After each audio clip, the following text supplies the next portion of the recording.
We're still pretty young as a church. 150 years. So in the last 150 years, the changes... No, almost 200 years. I'm sorry. My math isn't very good, apparently. I can no longer trust you. 193 years this year. Okay. So we're still pretty young as a church, but in almost 200 years, we have not seen significant, meaningful changes that actually honor the female voice within Mormonism. And we're going to talk about why that is the case. Yeah. Yeah. Our opinion of why that's the case. All right, here we go.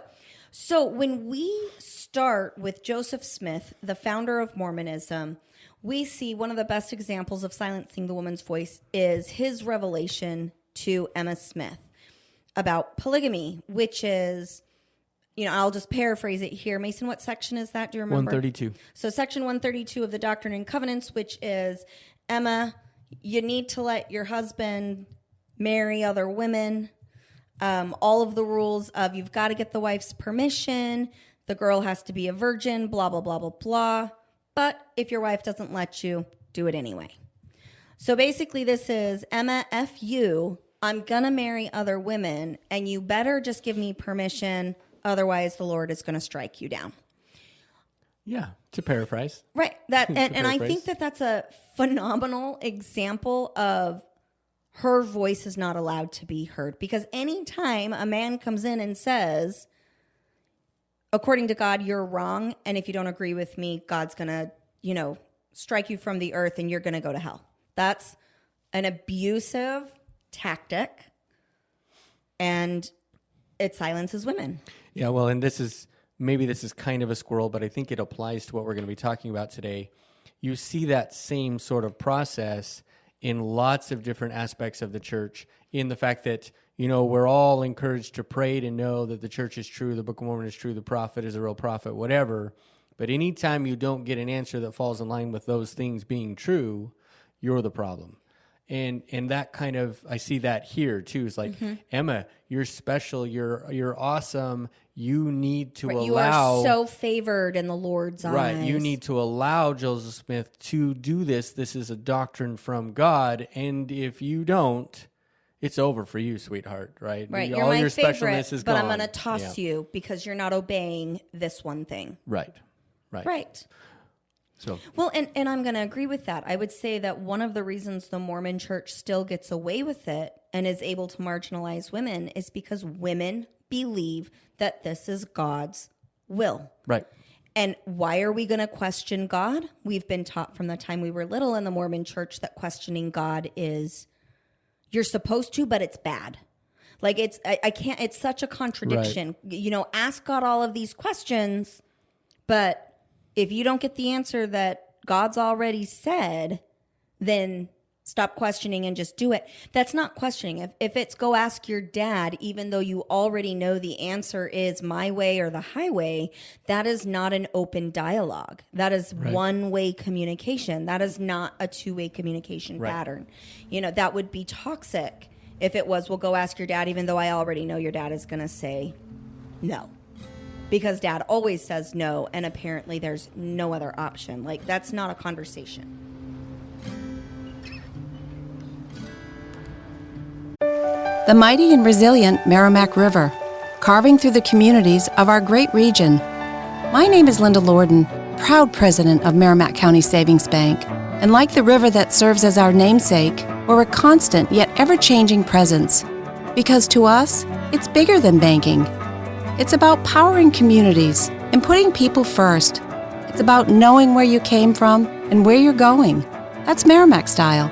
Visit us at themerrimack.com.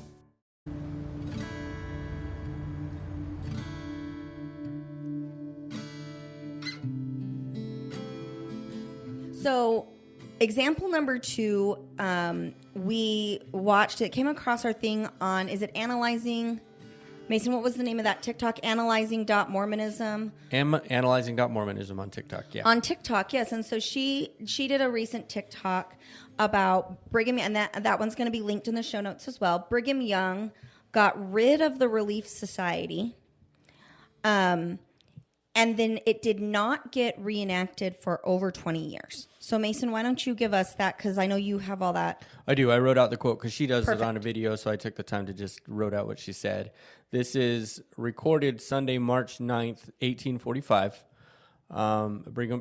It says, President Brigham Young spoke. Relief Society going to meet again. I say I will curse every man that lets his wife or daughters meet again until I tell them. What are relief societies for? To relieve us of our best men. They relieved us of Joseph and Hiram. I don't want the advice or counsel of any woman. They will lead us down to hell. When I want sisters and the wives of the members of this church to get a relief society, I will summon them to my aid, but until that time, let them stay at home. And if you see females huddling together, veto the concern. And if they say Joseph started it, tell them it is a damned lie, for I know he never encouraged it. Gaslighting, and then blaming the women for Joseph and Hiram's death. Well, and I think it just really speaks to his opinion of what the sisters have to offer. Right. That is definitely not in line with what we're being told right now, but it's not necessarily out of line with what the sisters are able to do in the church. Right. Well, and then the other piece is I think it was Heber C. Kimball that said, I can get another wife as easy as I can get another cow. And that, again, and I don't have the reference point for that. Well, I'd have to find that one. We probably need to find that one to put it in here. But that just tells you, how the founding men of the church felt about women. Now, I think it's fair to put in here that their opinions were not that far off from societal opinions. They may have been a lot more open and degrading in speaking it because they were the untouchable prophets of God. They were in that position of power. But still, I have a hard time supporting these individuals as prophets, seers, and revelators when they are so hateful and harmful to the mothers of their children, their wives. A lot of people will tell me things. I've heard this, but it was the church that allowed women to go to college first. Well, yeah, and all of the degree plans that women were supposed to do were to help men. And in fact, if you look at what is the woman's role within the church, we are auxiliary people, meaning we are not necessary, but that our job is to make the man's job easier. That every calling a woman holds in the church has a male supervisor.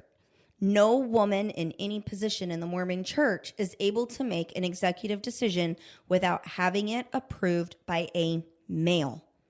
And that's the difference between men, quote unquote, hold the priesthood versus women who cannot, despite all of the gibberish that they talk about in trying to get women to say that they do hold the priesthood. Right. The quote actually here, it's not saying who it's from. It's on Reddit. It's coming from a book that is written about Mormonism. It says, I think no more of taking another wife than I do of buying a cow.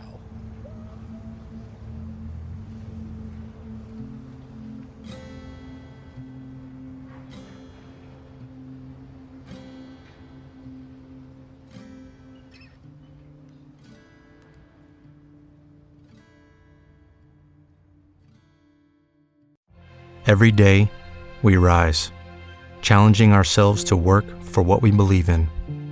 At U.S. Border Patrol, protecting our borders is more than a job, it's a calling.